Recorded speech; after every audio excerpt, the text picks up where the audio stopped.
नमस्कार, आदाब, सत श्री अकाल। चैट विद सुरेंद्र वत्स के नए एपिसोड में आप सबका स्वागत है।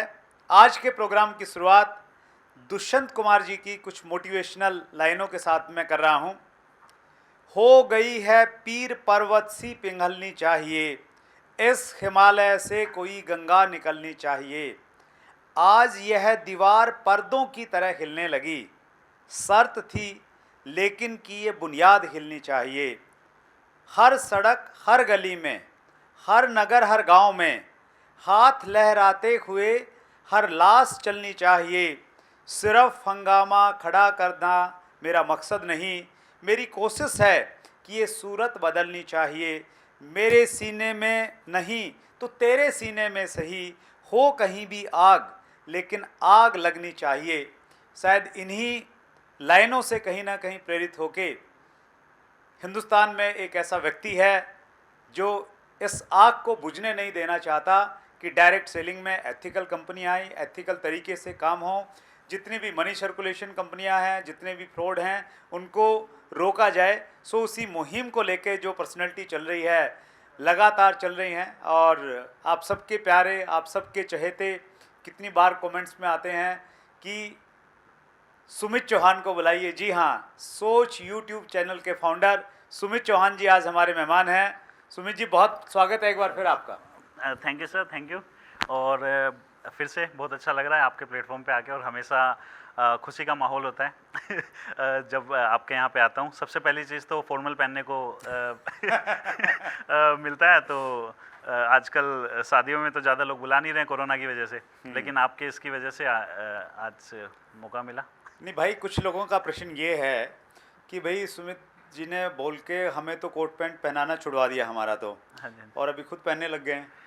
सर आपके मंच पे आते हैं तो उसके रिस्पेक्ट में पहनना पड़ता है सर, यहाँ पे। अच्छा। इस मंच की शोभा के लिए सर पहनता हूँ, लेकिन अदरवाइज आपने देखा है कि कभी भी मैं नॉर्मली कैजुअल में ही रहता हूँ। और मैं फॉर्मल के अगेंस्ट नहीं हूँ सर, मेरे को ये है कि जिसमें वो कंफर्टेबल हो वो पहनना चाहिए। अगर कोई इंसान फॉर्मल में कंफर्टेबल है तो डेफिनेटली वो फॉर्मल पहने, उसको ज़्यादा अच्छा लगेगा। अगर कोई हाफ पैंट में कंफर्टेबल है तो हाफ पैंट में रहे। तो ये चीज़ें हैं सर कि जैसा पहनावा आपको अच्छा कोट पैंट पहनने वाले भी ठीक आदमी होते हैं मतलब।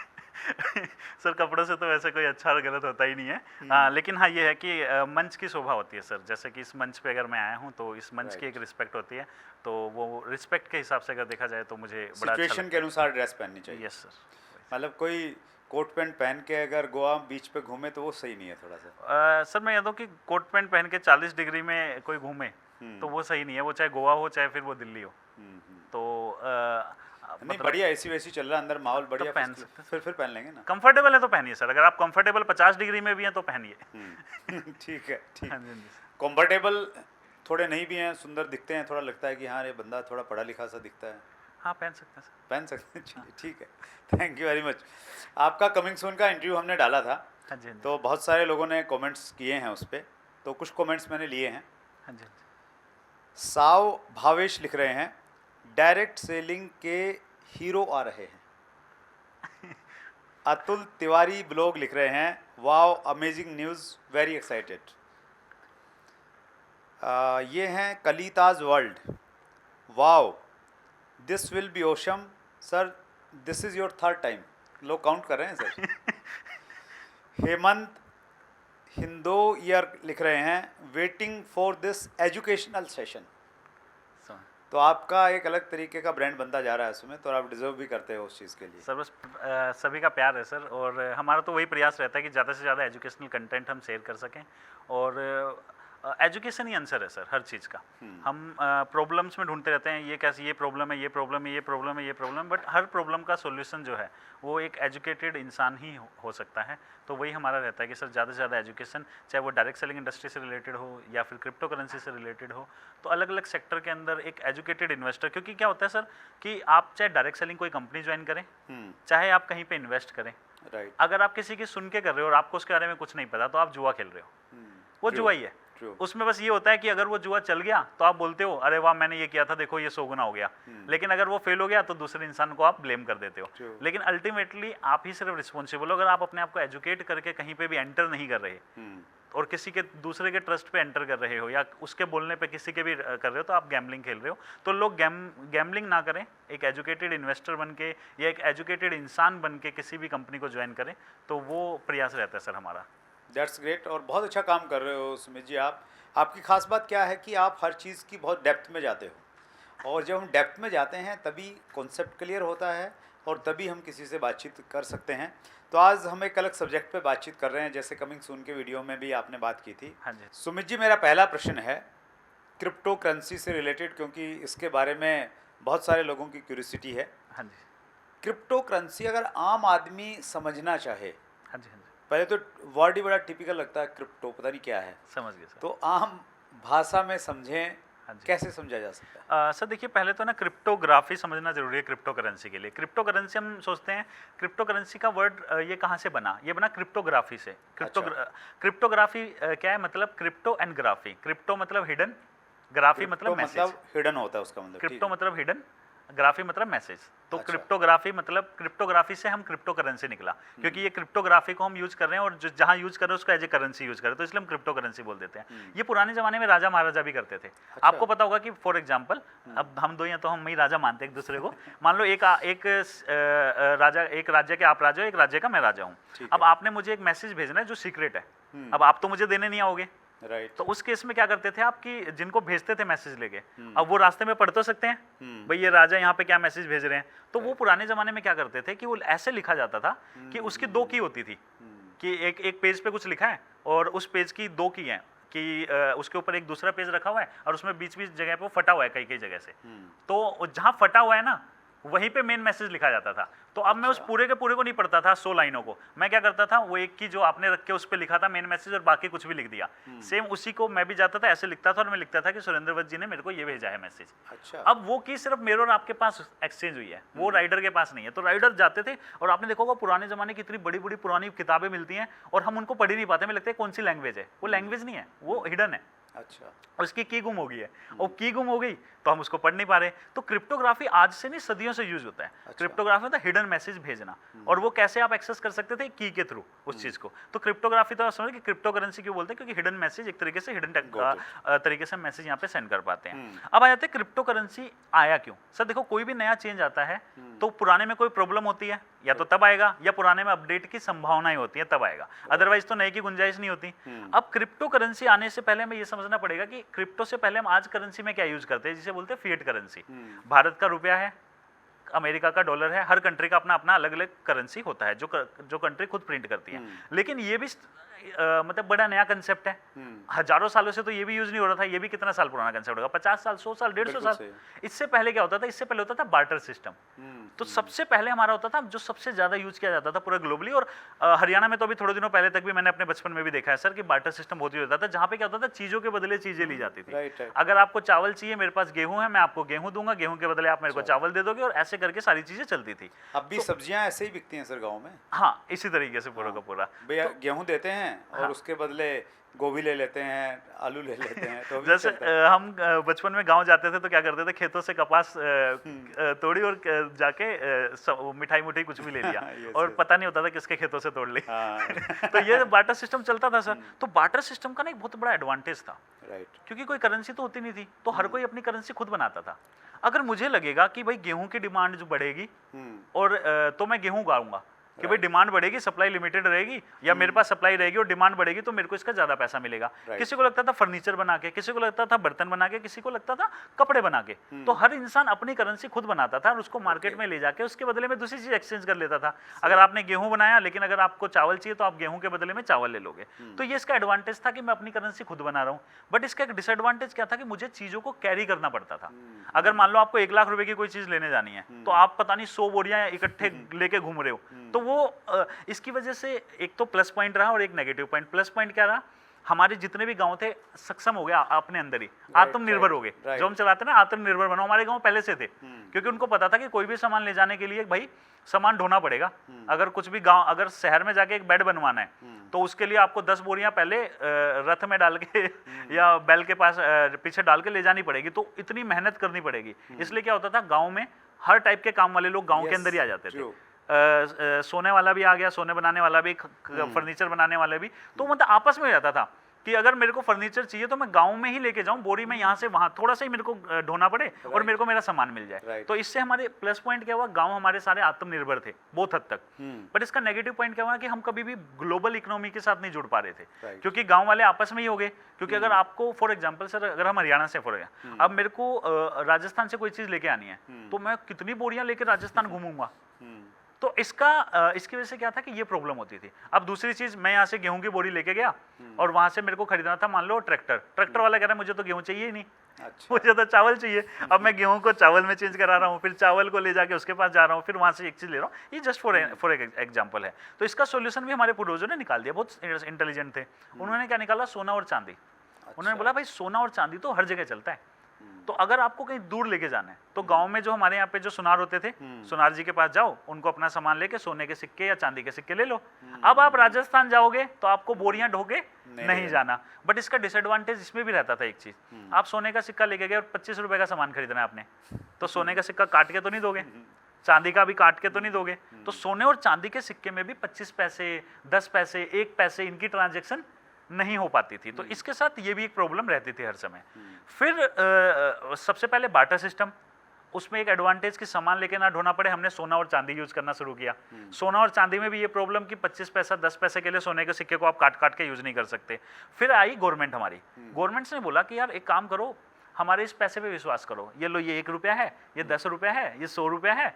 तो लोगों ने शुरुआत में क्या इसको मान लिया होगा, लोगों ने नहीं माना। अच्छा। लोगों ने बोला कि भाई मेरे पास गेहूं की बोरी है, इसकी तो मुझे पता है, दिख रही है मेरे को, जो आज हम क्रिप्टो के लिए भी बोलते हैं, ये क्या है, कागज ही तो है। क्रिप्टो के लिए क्या बोलते हैं, वर्चुअली तो है। सेम पहले से था, कागज ही तो है, इस कागज को हम कैसे मान ले कि इसकी कोई वैल्यू है।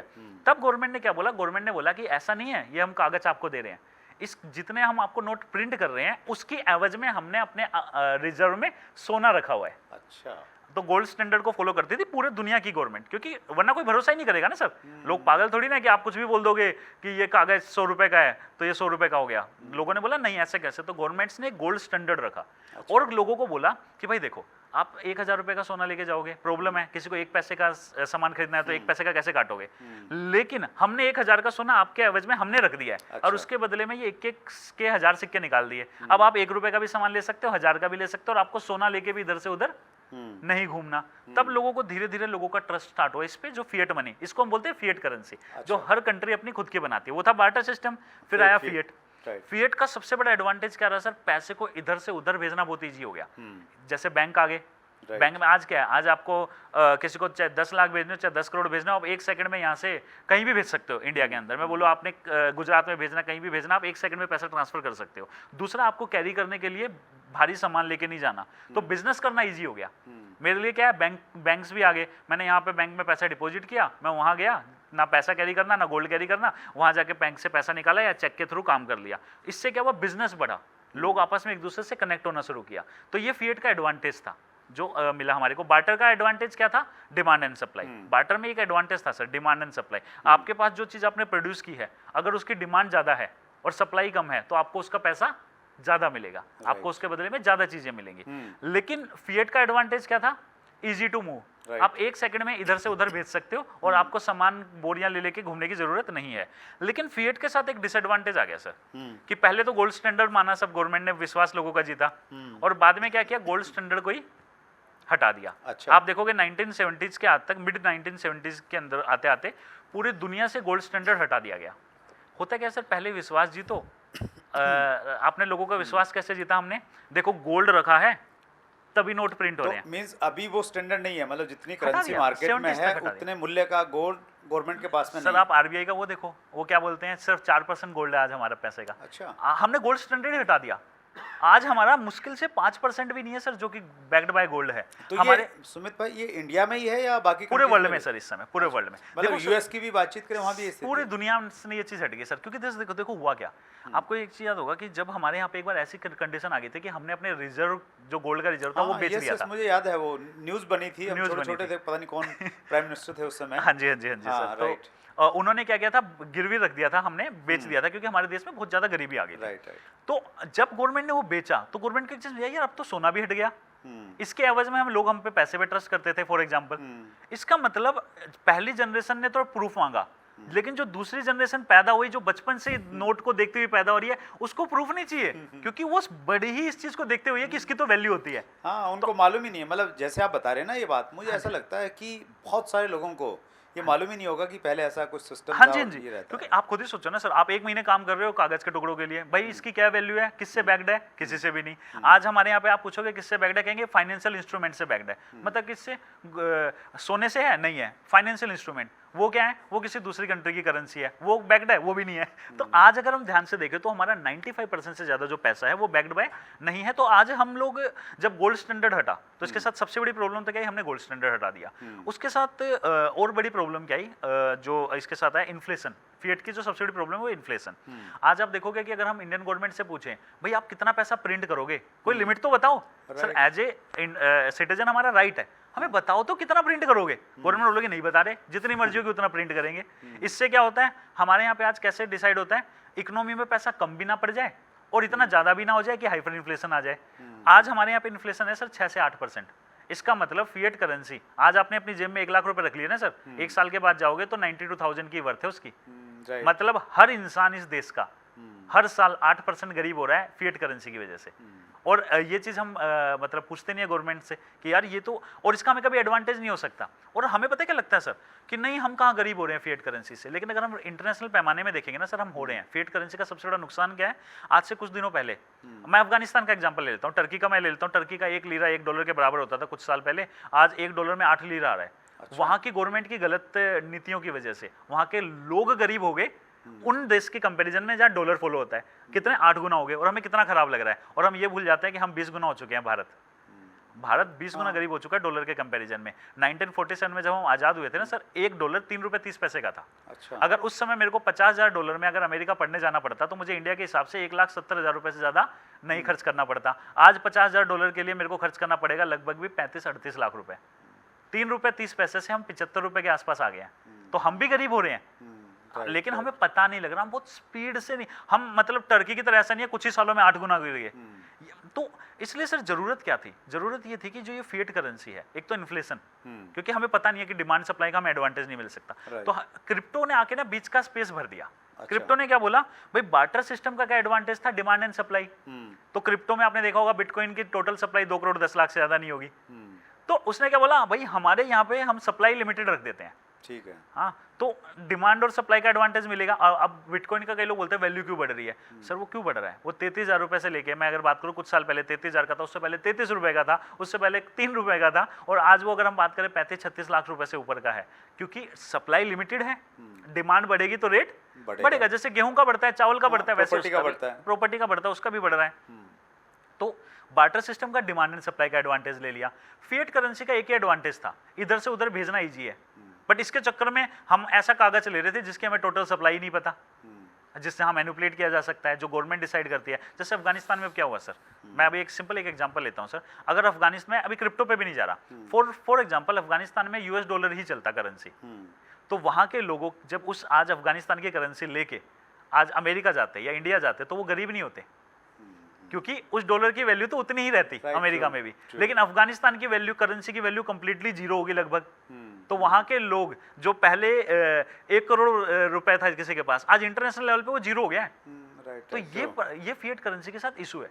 हमारा इंडिया एक बहुत अच्छी कंट्री है, लेकिन हमें इसलिए कई साल लग गए, बट हम भी 18 से 20 गुना गरीब हो चुके हैं कंपेयर टू डॉलर। हमारा डॉलर भी 3 रुपए 30 पैसे से हम 75 रुपए पे आ गए। तो सर अब फिएट का लेकिन एक ही एडवांटेज था, हमने ये सब कुछ सहा, हर साल 8% होना भी गरीब हमने स्वीकार कर लिया। सिर्फ किस लिए, क्योंकि इजी टू ट्रांसफर है। राइट। सर क्रिप्टो ने वो वाली सॉल्यूशन भी दे दिया। पैसा तो फिर भी हम भारत से भारत में ही ट्रांसफर कर सकते हैं फ्रीली। क्रिप्टो तो आप यहाँ बैठे बैठे 1 सेकंड के अंदर अमेरिका भेज दो। बिटकॉइन को आप यहाँ पे पूरे वर्ल्ड के अंदर कहीं पे भी 1 सेकंड में ट्रांसफर कर सकते हो। दोनों एडवांटेज हो गए। बार्टर का डिमांड एंड सप्लाई का, भाई डिमांड पहले से पता है, सप्लाई इतनी ही है, तो सप्लाई लिमिटेड है, डिमांड बढ़ेगी रेट बढ़ेगा, तो मुझे वो एडवांटेज मिल रहा है। दूसरा, फिएट का एडवांटेज सिर्फ एक ही था, एक जगह से दूसरी जगह भेज सकते हैं। वो भी एडवांटेज है। ये तो यहाँ तो पूरी दुनिया में आप कहीं पे भी भेज सकते हैं एक जगह से दूसरी जगह। तो क्रिप्टो करेंसी को अगर नॉर्मल समझना है हमें, तो बार्टर सिस्टम का, डिमांड एंड सप्लाई का, फिएट करेंसी का, इजी टू मूव का, दोनों का एडवांटेज मिलकर क्रिप्टो करेंसी बनता है। और दूसरा, अगर आज हम बात करते हैं गवर्नमेंट के, हम पैसे पे भरोसा करते हैं, वो भी तो हवाई है सर, बैक्ड बाय तो है नहीं किसी चीज से। तो गवर्नमेंट की हवा से अच्छा भरोसा है कंप्यूटर की हवा पे कर लो, क्योंकि हमें पता है मैनिपुलेट तो नहीं होगा। हमें ये तो पता है कि ये सप्लाई जो है ये 2 करोड़ 10 लाख है, इससे ज्यादा तो नहीं बढ़ेगी। गवर्नमेंट तो हमें बता ही नहीं थी।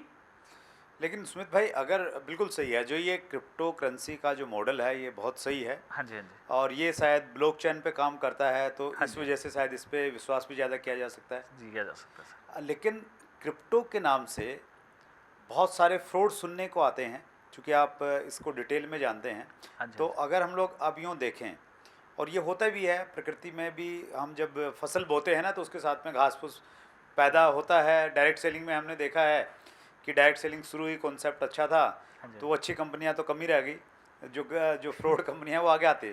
तो क्रिप्टो में भी वैसी स्थिति देखते हैं क्या आप? सर क्रिप्टो में उस सबसे खराब स्थिति है। इतना परसेंटेज में स्कैम कहीं नहीं हुए जितना क्रिप्टो में हो रहे हैं, अनफॉर्चुनेटली। सर देखिए, होता क्या है ना, जहाँ संभावनाएं वहाँ स्कैम। क्योंकि कोई भी नया टेक्नोलॉजिकल चेंज आता है, नई अपॉर्चुनिटी आती है, तो वो स्कैमर के लिए भी उतनी बड़ी अपॉर्चुनिटी रहती है और राइट टाइप की कंपनीज के लिए भी उतनी बड़ी अपॉर्चुनिटी रहती है। तो जैसे सर, सबसे बड़ा एग्जांपल, अगर आपको क्रिप्टो करेंसी का स्कैम समझना है तो आपको .com बबल पढ़ना चाहिए। Right. हर किसी को मैं रिक्वेस्ट करूंगा कि .com बबल के बारे में स्टडी करें।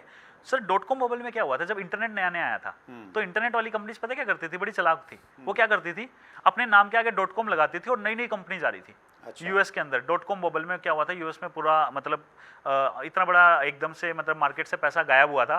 76%, 86% तक सिस्को जैसी बड़ी बड़ी कंपनीज के स्टॉक गिर गए थे, जो .com बबल जब बस्ट हुआ। Right. तो होता क्या है सर, जब इंटरनेट आया तो होता क्या है, जब भी कोई नया टेक्नोलॉजिकल चेंज आता है, कॉमन लोग ये तो समझ जाते हैं कि ये फ्यूचर है, बट ये है क्या वो नहीं समझ में आता। सही और गलत क्या है उसमें फर्क नहीं पता। जैसे मेरे को इंग्लिश नहीं आती अगर, तो मेरे सामने आके कोई बोले व्हाट इज योर नेम और कोई बोले वाट वाट वाट वाट, मेरे लिए दोनों बराबर है, मैं दोनों को बराबर इज्जत दूंगा, क्योंकि मुझे तो इंग्लिश ही नहीं आती ना, मुझे नहीं पता कि ये सही बोल रहा है या ये गलत बोल रहा है, मेरे लिए तो दोनों कुछ कुछ बोल रहे हैं भाई।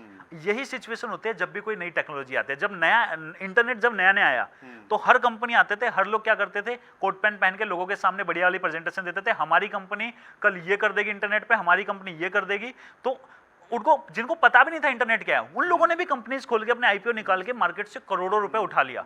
अब दुर्भाग्य देखो क्या हुआ कि लोगों के पास, हम बोलते हैं कि .com बबल खराब था। सर देखो, बबल वहीं बनता है जहां अपॉर्चुनिटी होती है। .com बबल की ही देना है अमेजोन, ईबे, ये भी तो .com बबल से ही निकले। लेकिन जब अमेजोन और ईबे निकले तो लोगों ने अमेजोन और ईबे पे उतना ही ट्रस्ट किया जितना स्कैम्स पे किया, क्योंकि लोगों की नजर में दोनों बराबर थे, क्योंकि उनको लग रहा था कि ये भी वही है, ये भी वही है। और जब अमेजोन तो आज दिख रहा ना, उसमें तो अमेजोन उस समय तो दिखता ही नहीं था, तो उस समय तो सब बराबर लगते थे।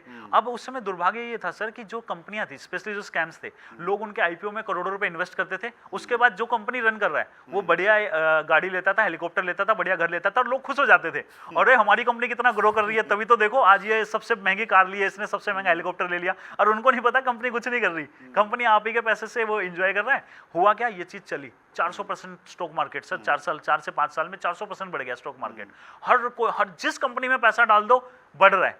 और लास्ट में क्या हुआ, जब लोगों को पता लगा कि 95% से ज्यादा तो स्कैम थे, और वो वाट वाले थे, व्हाट इज योर नेम वाले नहीं थे। और अनफॉर्चुनेटली सर लाखों लोगों का करोड़ों रुपए डूबा।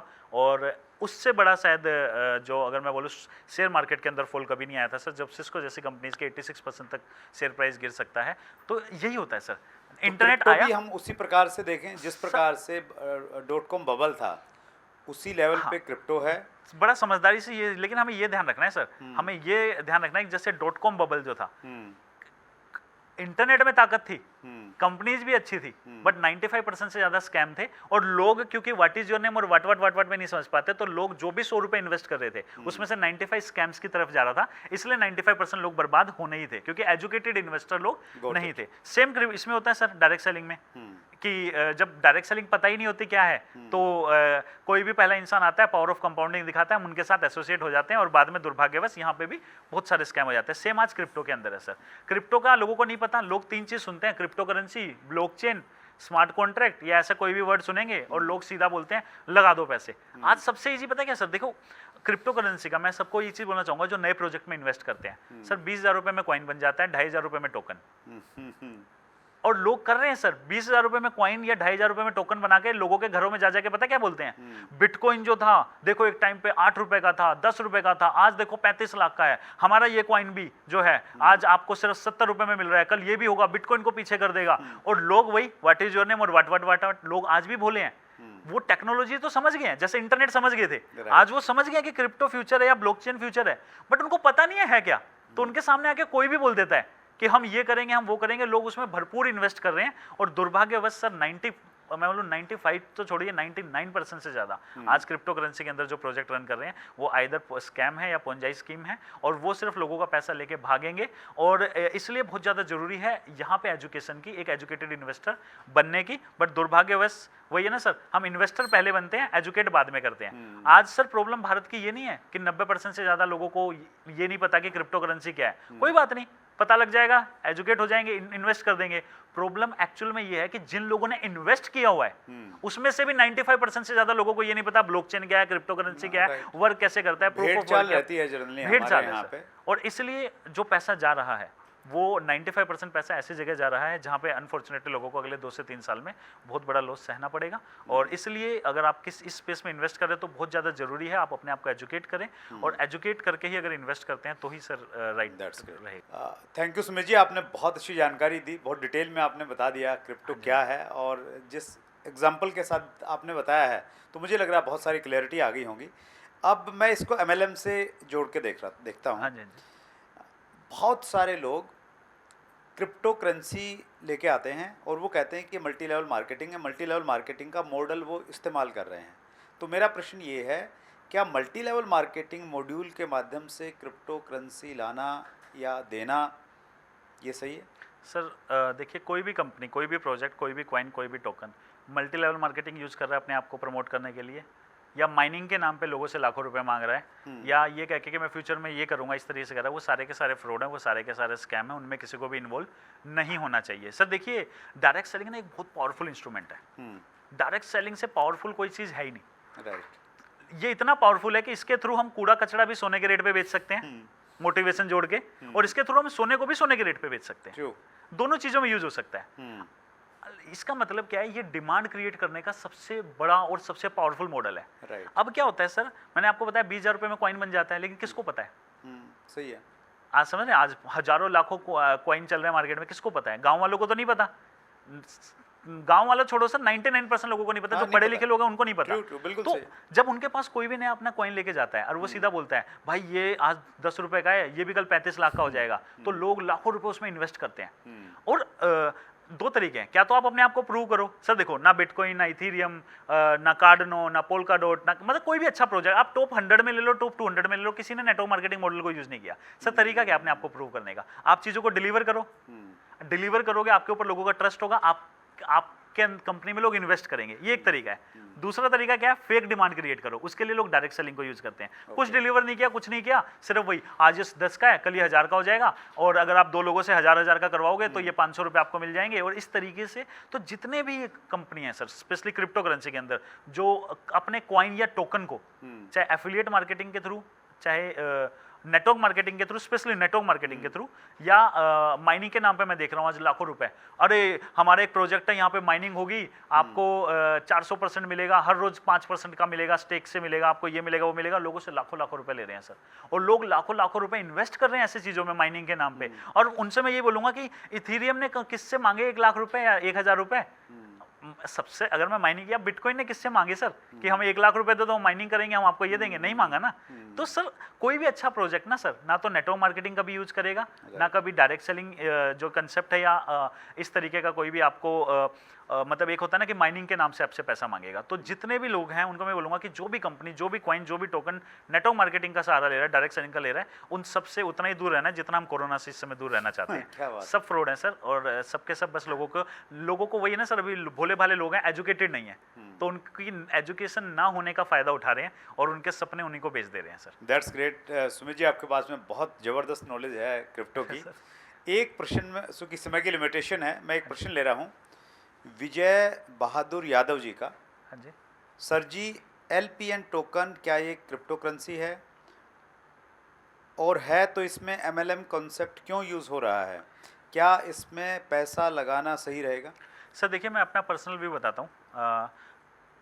ये वही वाली चीज़ें हैं कि मेरे हिसाब से एलपीएन या एलपीएन जैसी किसी भी कंपनी में किसी को 1 रुपया भी अपना इन्वेस्ट नहीं करना चाहिए। और एमएलएम कंसेप्ट को यूज करके कॉइन 20,000 रुपये में कॉइन बनाया और उसके थ्रू लोगों से करोड़ों रुपए उठाना, ये सबसे इजी हो गया आज के टाइम पे क्रिप्टो करेंसी के नाम पे। तो सिंपल सा है, अपना एक कॉइन बनाओ और लोगों को जाके बस वही बोलो बिटकॉइन इतने का था, इतने का हो गया, ये भी हो जाएगा।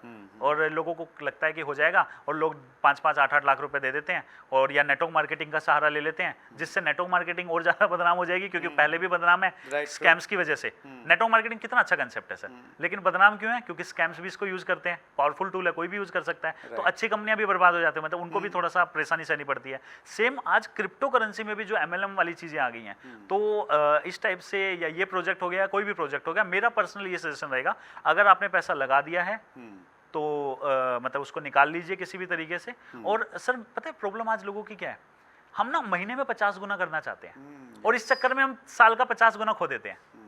अगर आपने किसी अच्छे प्रोजेक्ट में इन्वेस्ट किया होता सर, 8 चाहे वो एडीए में किया होता और अभी भी किया होता, लोग बोलते हैं कि 2011 में नहीं कर पाए, 12 में, अरे 11-12 छोड़ो सर, इथीरियम 1 साल पहले 8,000 रुपए का था, कार्डनो 1 साल पहले 2 रुपए 80 पैसे का था। आप समझ रहे सर, पोलका डॉट हो गया, मतलब अच्छे प्रोजेक्ट, चलो मैं उनके बारे में बात करूँ, जो भी अच्छे प्रोजेक्ट है सर आप अच्छे प्रोजेक्ट में लगाओ, आप 50x तक रिटर्न ले सकते हो अगले 2 साल के अंदर। 3 साल, आप 3 साल होल्ड तो करो। आप 3 साल अगर किसी भी अच्छे प्रोजेक्ट में आज इस समय इन्वेस्ट करते हो क्रिप्टो के अंदर, आप 50x 100x भी ले सकते हो। लेकिन प्रॉब्लम पता है क्या आती है, महीने में चाहिए, और महीने में चाहिए तो फिर ये सर जो आपके घर में जाके बता रहा है ना इसमें इन्वेस्ट कर दो, उसमें कभी मत करो सर। ये सिंपल सी एक चीज है, सिंपल सा फॉर्मूला है, क्रिप्टो में इन्वेस्ट करना है सर। देखो अगर आप इथीरियम में करोगे, बिटकॉइन में करोगे, कार्डनो में करोगे, जैसे मैं आपको कुछ 5 से 6 कॉइन बताना चाहूंगा इस सब व्यूअर्स को कि एक प्रश्न भी पूछा है, ये ट्रेन योर ब्रेन ने पूछा है कि ये पूछा है सर इन्होंने, लॉन्ग टर्म होल्डिंग के लिए टॉप 5 कॉइन कौन से हो सकते हैं? सर देखिए, बिटकॉइन एंड इथीरियम तो है, उसके बाद की मैं बात करता हूँ अल्ट कॉइन के अंदर, बिटकॉइन एंड इथीरियम, उसके बाद आप एडीए, कार्डनो, पोल्काडोट, ईजीएलडी, एंड उसके बाद हमारा ग्राफ जीआरटी के अंदर हम कर सकते हैं, बाकी ट्रोन के अंदर भी हम लोग रख सकते हैं। तो ये कुछ 5 ऐसे प्रोजेक्ट हैं सर कि बिटकॉइन एंड इथीरियम के बाद कॉन्सेप्ट पे काम नहीं करते हैं, कोई भी नहीं करता सर। कोई अच्छा कॉइन, कोई अच्छा टोकन, जो कोई जेन्युइन चीज एमएलएम का सहारा नहीं लेगी क्रिप्टो करेंसी के अंदर। तो इसको हम यूँ माने, जैसे बड़ी कंपनियां हैं, टीसीएस है, एचडीएफसी है, तो वो मल्टी लेवल मार्केटिंग के माध्यम से लोगों से पैसा कभी लेते नहीं कभी है। नहीं लेते सर। तो उसी प्रकार से ये भी प्रोजेक्ट हैं, प्रॉपर प्रोजेक्ट हैं, और ये उस प्रकार से पैसा भी नहीं लेंगे और वैसा सिस्टम भी नहीं है सर। टॉप 100, टॉप 200 में कोई ऐसा नहीं है सर। ये तो क्रिप्टो के अंदर तो आज प्रॉब्लम क्या आ रही है सर, पहले ये सुमित जी, इसमें मेन चीज़ मैं ये समझा हूँ कि इसमें जल्दबाजी नहीं करें, हम लोग इसमें थोड़ा सीखें, एजुकेट हों, थोड़ा वीडियोस देखें जो इस चीज़ के एक्सपर्ट हैं। जैसे आज हमने प्रयास किया कि ये इस समय एक बिल्कुल गर्म मुद्दा है मार्केट में, तो हमने आपको बुलाया ताकि व्यूवर्स को थोड़ा एजुकेशन मिले, जानकारी मिले। तो जो भी सोर्सेज हैं एजुकेशन के, और आप अपने चैनल पे भी अक्सर इस पे बातचीत करते हैं, सर वो हम करते हैं। और इसका एक रामबाण इलाज बताना चाहूँगा सर मैं, बिल्कुल एक सिंपल सा। प्लीज, अगर आपके घर आके कोई आपको बता रहा है कि किसी भी कॉइन या टोकन में इन्वेस्ट करने को, तो कभी मत करो। बहुत बढ़िया, सिंपल सा इसका सोल्यूशन है। अगर मेरे घर आके कोई बता रहा है भाई ये कॉइन या ये टोकन ले ले, इसका मतलब वो कॉइन या टोकन जो है उसमें कोई पावर नहीं है, वो बस डायरेक्ट सेलिंग की पावर बना के लोगों को उन्हीं के सपने बेच कर लोगों को बेवकूफ बना रहा है। चाहे माइनिंग के नाम पे बना रहा हूँ, चाहे फिर स्टेकिंग के नाम पे बना रहा हूँ, चाहे कल बिटकॉइन की तरह 100 गुना हो जाएगा इस पे बना रहा हूँ। क्योंकि सर मैंने आपको बताया इन अच्छे कॉइन, जैसे मैंने भी आप सब लोगों को यहाँ पे व्यूवर्स को बताया, जो भी कॉइन बताया, चाहे मैंने एडीए बोला, इथीरियम बोला, पोलकाडोट, एडीए, जो भी मतलब मैंने यहाँ पे सारे के सारे, आप बिटकॉइन में करोगे, इथीरियम में करोगे सर, आप ग्राफ में करोगे, ईजीएलडी में करोगे, मुझे कुछ मिलेगा? नहीं मिलेगा। लेकिन मैं तब भी आपको क्या बोल रहा हूँ, आप इन कॉइन्स में इन्वेस्ट करो, आप अच्छे प्रोजेक्ट में इन्वेस्ट करो। कोई भी अच्छा प्रोजेक्ट जो है ना, कोई एमएलएम का कंसेप्ट कभी भी यूज नहीं करता। तो एक सिंपल सा, अगर हमने इतना भी सोच लिया ना कि मुझे घर पे आके कोई समझा रहा है कि इस कॉइन में इन्वेस्ट करो, उसमें नहीं करना, तो भी लोग बच जाएंगे sir. That's great Sumit ji, आपने पहले लोगों को एजुकेट किया कि जो फ्रॉड कंपनियां हैं, मनी सर्कुलेशन के नाम पे, प्रोडक्ट के नाम पे आती हैं, तो उनसे कैसे बचना चाहें। और अब आपने एक दूसरी जो पारी है उसकी भी शुरुआत कर दी है कि जो एक और बड़ा फ्रॉड है डायरेक्ट सेलिंग के नाम पे, मतलब एक प्रकार फिर से बदनाम होने की संभावना बन रही है, तो उसको बचाने के लिए आप बहुत अच्छा काम कर रहे हैं, बहुत अच्छी वीडियोस डाल रहे हैं सुमित भाई। समय इजाज़त नहीं दे रहा है, बहुत सारे प्रश्न हैं मेरे पास में लिस्ट में, और किसी दिन इंटरव्यू करेंगे नहीं, पक्का, और डिटेल पक्का। में बातचीत करेंगे। और व्यूवर्स की तरफ से भी मैं स्पेशली ये चाहूँगा कि आज का पर्टिकुलर ये जो वीडियो है, ये सब्जेक्ट है, ये आपको कैसा लगा उस पर कमेंट्स डालिए। भविष्य में क्या इस सब्जेक्ट के ऊपर में और हमें डिटेल में बातचीत करनी चाहिए तो उसके बारे में भी कमेंट्स ज़रूर डालिए। सुमित भाई, आज आपने बाहर जाना था मुझे मालूम है, और किस प्रकार से आपने मैनेज किया, हमारे व्यूवर्स के लिए टाइम निकाला, दिल की गहराई से बहुत बहुत धन्यवाद। Thank you very much. Thank you sir. और बहुत अच्छा लगता है हमेशा आपके शो पे आके, और ऐसे ही सर आप प्रयास करते रहिए, बिकॉज इंडस्ट्री के अंदर ना सर एजुकेशन की कमी की वजह से, और मतलब बहुत सारे लोग हैं, भोले भाले लोग, जो बेचारे अपना सपना जोड़ लेते हैं और किसी भी अननोन चीज़ से। तो बस लोगों को भी बोलूँगा कि अपने सपने किसी के साथ जोड़ने से पहले अपने आप को एजुकेट करें, और एजुकेट करके ही इन्वेस्ट करें, और एजुकेशन ही आंसर है। और प्लीज़ एजुकेशन पे फोकस करें। और सर आप ये काम कर रहे हैं इंडस्ट्री के लिए, उसके लिए आपका बहुत बहुत धन्यवाद। Thank you Sumit ji. सो ये थे सोच चैनल के फाउंडर सुमित चौहान। बहुत बड़ी सोच, मैंने बहुत कम लोगों को देखा है जो इस फीलिंग के साथ, इस भावना के साथ में काम कम करते हैं, सेवा का भाव ज़्यादा रखते हैं। सो इसी प्रकार की बहुत सारी पर्सनैलिटी तो नहीं, लेकिन हाँ कुछ पर्सनैलिटीज़ को हम आपसे मिलवाते रहते हैं। अगले मंगलवार को रात्रि 8 बजे और एक बड़ी शख्सियत से मिलने का मौका मिलेगा। अपना ध्यान रखिएगा। बहुत बहुत धन्यवाद। अगर आपने अभी तक chat with Surendra Vats channel को सब्सक्राइब नहीं किया है तो अभी सब्सक्राइब करें और बेल आइकन दबाना ना भूलें, जिससे आपको आने वाली सभी वीडियोस की अपडेट सबसे पहले मिले और हमारी किसी वीडियो को मिस ना करें। वीडियो को ज्यादा से ज्यादा शेयर और लाइक करके अपना प्यार जरूर दें।